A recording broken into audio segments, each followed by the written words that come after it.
Assalamualaikum warahmatullahi wabarakatuh. Alhamdulillah wa syukrillah. Wassalatu wassalamu ala rasulillah Sayyidina Muhammad ibnu Abdullah wa ala alihi wa sahbihi wa mawala amma ba'd. Apa kabar semuanya? Alhamdulillah. Semoga sehat selalu dan dalam lindungan Allah subhanahu wa ta'ala.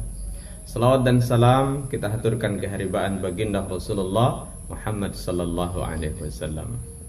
Hadirin yang berbahagia, adik-adik sekalian yang tercinta. Pada materi salat sunnah ada 3 sub pokok bahasan yang akan kita selesaikan secara bertahap dalam 3 kali pertemuan. Yang pertama, salat sunnah berjamaah. Yang kedua, salat sunnah munfarid. Yang ketiga, salat sunnah berjamaah atau munfarid. Pada pertemuan kali ini, Bapak akan mengajarkan materi yang pertama, yaitu salat sunnah berjamaah. Sebelum kita mulai pembelajaran, kita awali dulu dengan berdoa kepada Allah subhanahu wa ta'ala. Semoga Allah subhanahu wa ta'ala memberikan ilmu dan pemahaman sehingga memudahkan kita di dalam mengamalkannya.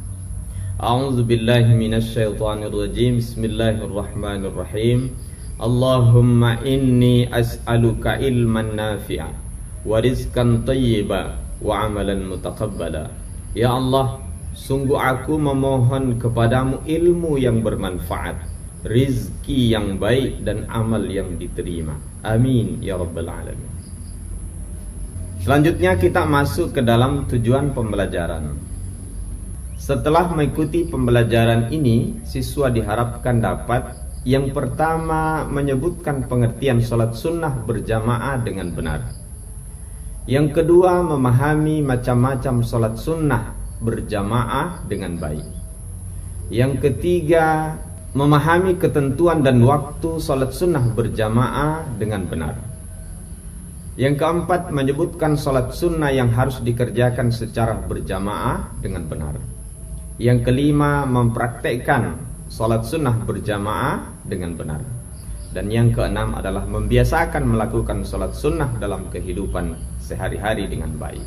Dedek sekalian, sekarang kita masuk ke dalam materi, yaitu salat sunnah berjamaah. Apa itu salat sunnah berjamaah? Salat sunnah berjamaah adalah salat sunnah yang dilakukan secara bersama-sama.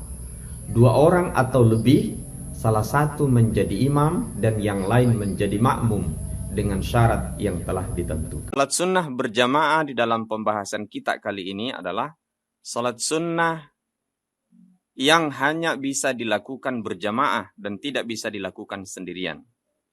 Di antara salat sunnah berjamaah tersebut meliputi yang pertama, salat idain, yaitu salat Idul Fitri dan Idul Adha. Yang kedua, salat istisqa. Yang ketiga, salat kusuf dan salat khusuf.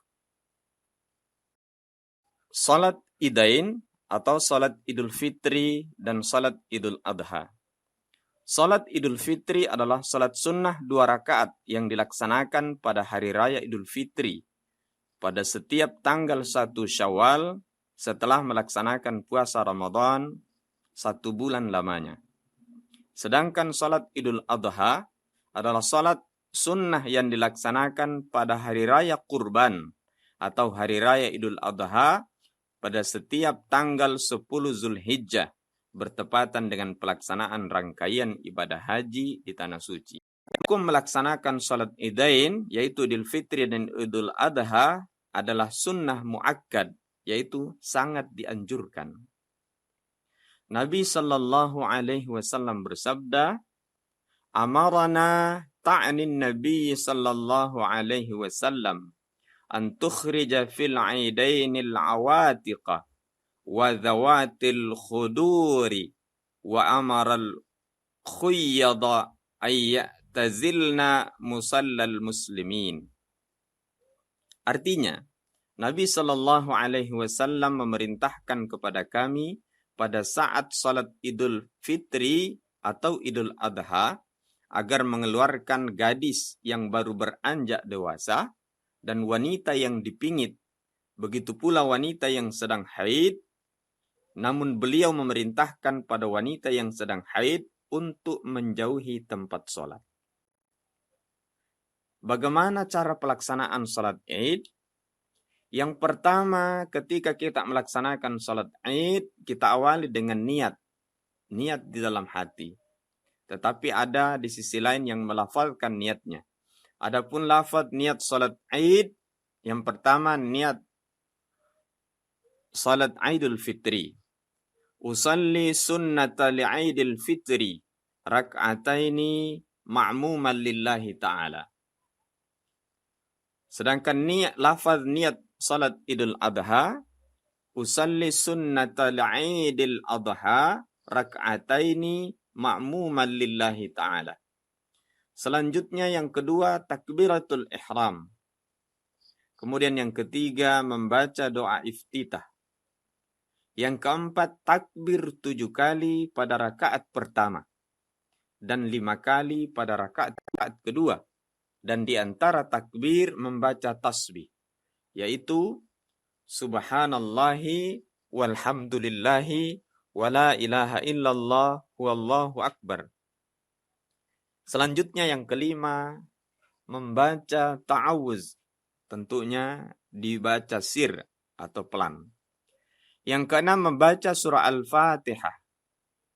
Selanjutnya yang ketujuh membaca salah satu surah di dalam Al-Quran. Nabi mencontohkan pada rakaat pertama membaca surah Qaf, sedangkan pada rakaat kedua membaca surah Iqtarabat atau Al-Qamar. Atau membaca surah Al-A'la pada rakaat pertama dan surah Al-Ghashiyah pada rakaat kedua. Setelah itu selesai salat Id, ya, salat Id ini maka dilanjutkan dengan membaca khutbah. Hadirin yang berbahagia, adik-adik sekalian yang tercinta, hal-hal yang disunnahkan pada hari raya. Yang pertama, memperbanyak takbir. Pada hari raya Idul Fitri disunnahkan memperbanyak takbir. Dimulai sejak malam masuknya 1 Syawal dan berakhir sebelum terbenam matahari. Sedangkan pada hari raya Idul Adha disunnahkan sejak masuknya 10 Zulhijjah hingga 13 Zulhijjah. Yang kedua, mandi dengan niat untuk melaksanakan salat hari raya. Yang ketiga, berangkat pagi-pagi. Kecuali bagi imam disunnahkan berangkat ketika salat hendak dilaksanakan. Yang keempat, berhias diri dengan memakai wangi-wangian, pakaian yang bagus, memotong kuku, serta menghilangkan bau yang tidak sedap. Yang kelima, menempuh jalan yang berbeda ketika berangkat dan pulang. Yang keenam, makan lebih dahulu sebelum berangkat salat Idul Fitri, sedangkan pada Idul Adha sunnah untuk tidak makan terlebih dahulu sebelum berangkat untuk salat Idul Adha. Yang ketujuh, tahniah atau ungkapan sukacita atas datangnya hari raya disertai dengan berjabat tangan. Seperti lafaz takabbalallahu minna wa minkum. Sedangkan yang kedelapan menjawab ucapan sukacita tahniah dengan bacaan takabbalallahu minkum. Ahyakumullahu li'amthalih. Kulla amin wa antum bi khair. Adapun salat sunnah yang kedua yaitu salat kusuf dan khusuf. Salat kusuf adalah salat yang dilaksanakan ketika terjadi gerhana matahari.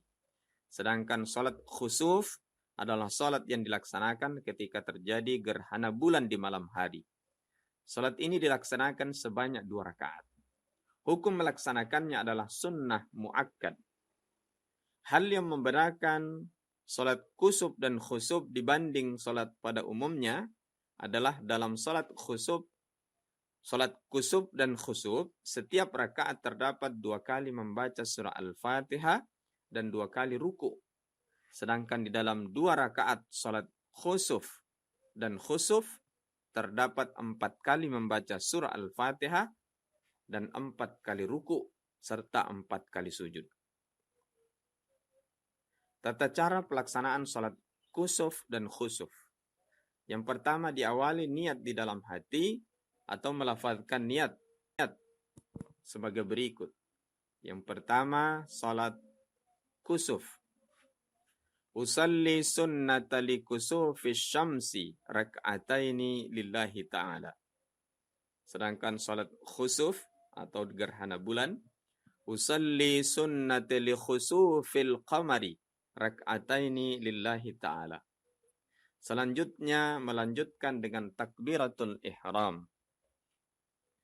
Yang ketiga kemudian ruku sambil memanjangkannya. Yang keempat kemudian bangkit dari ruku, i'tidal cukup lama. Kemudian yang kelima membaca kembali surah Al-Fatihah dan surah yang panjang. Kemudian yang keenam kembali ruku kembali. Ruku yang cukup panjang. Kemudian yang ketujuh bangkit dari ruku atau i'tidal. Yang kedelapan kemudian sujud yang panjang. Selanjutnya duduk di antara dua sujud, kemudian sujud kembali, lalu melanjutkan ke rakaat yang kedua. Selanjutnya setelah itu melaksanakan tahiyat sebagaimana tahiyat pada umumnya dan dilanjutkan dengan salam. Kemudian setelah selesai, imam atau khatib berdiri menyampaikan khutbah. Yang ketiga, salat istisqa. Salat istisqa adalah salat sunnah 2 rakaat yang dilaksanakan untuk memohon turunnya hujan akibat kemarau yang berkepanjangan. Cara pelaksanaannya sebagai berikut. Yang pertama, setelah semua bersiap untuk salat, muazzin tidak perlu mengumandangkan azan dan iqamah. Cukup dengan seruan as-salata jami'ah, yang artinya mari salat berjamaah. Yang kedua, salat sunnah dilaksanakan seperti salat sunnah lainnya. Setelah membaca surah Al-Fatihah, dilanjutkan membaca surah-surah yang panjang. Yang ketiga, setelah salam, kemudian khatib kembali membaca 2 khutbah. Pada khutbah yang pertama dimulai dengan membaca istighfar sebanyak 9 kali. Dan pada khutbah yang kedua dimulai dengan membaca istighfar sebanyak 7 kali. Setelah salat istisqa dilanjutkan dengan khutbah. Jadi sekalian yang berbahagia, inilah salat berjamaah yang telah kita pelajari kali ini. Semoga bermanfaat. Terima kasih atas perhatiannya. Hadanallahu wa ikum ajma'in. Wassalamualaikum warahmatullahi wabarakatuh.